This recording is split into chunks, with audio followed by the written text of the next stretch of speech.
প্রায় আমরা তো প্রায় কয়েক কিলোমিটার রাস্তা হাঁটলাম এখানের মধ্যে মানুষের সমস্যাগুলো দেখলাম। এখানে তো সমস্যা সমাধান করার রাস্তা আমরা সেই 2022 থেকে কইরাম। বন্যার সময় নদী ড্রেজিং করতে হইব, অপরিকল্পিত উন্নয়নের নামে লুটপাট। এই অপরিকল্পিত উন্নয়নের মাধ্যমে এই যে অবস্থা, হাজার হাজার কোটি টাকা লুটপাট, কিন্তু খাবার খাম কোনো কিছু নাই, নদী ড্রেজিং নাই।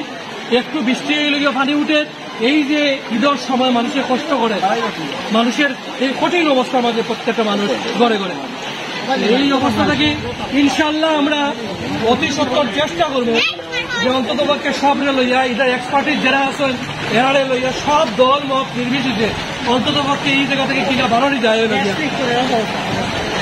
এই দেখো গ্যাস লিক করে রেখে এই যে অবস্থা আমরা যে কিতাব করা যায় সিলেটর লাগে ওটা আমরা পানির যে আধার ওখানে আছিল সেই আধারগুলা নষ্ট হয়ে গেছে।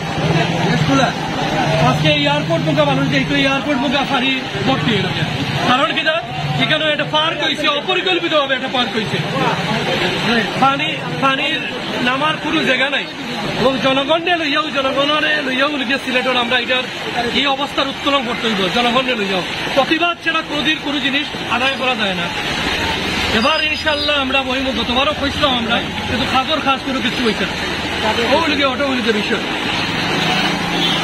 আসল শহর ইতিমধ্যে আমরা দেখছি, আমরা যে স্থানীয় নেতৃবৃন্দ যারা আসল, বিএনপির সাবেক প্রেসিডেন্ট, বর্তমান সেক্রেটারি, বর্তমান অর্গানাইজ সেক্রেটারি, বিএনপির এলাকার সিনিয়র মানুষজন সহ এই এলাকাবাসী সকলেও আছে, তবেও ইনশাল্লাহ সকাল থাকে গতকাল সিনিয়র সহ সভাপতি সকলও মাছ হয়ে গিয়া মানুষের লোকে খান্দার চেষ্টা করে।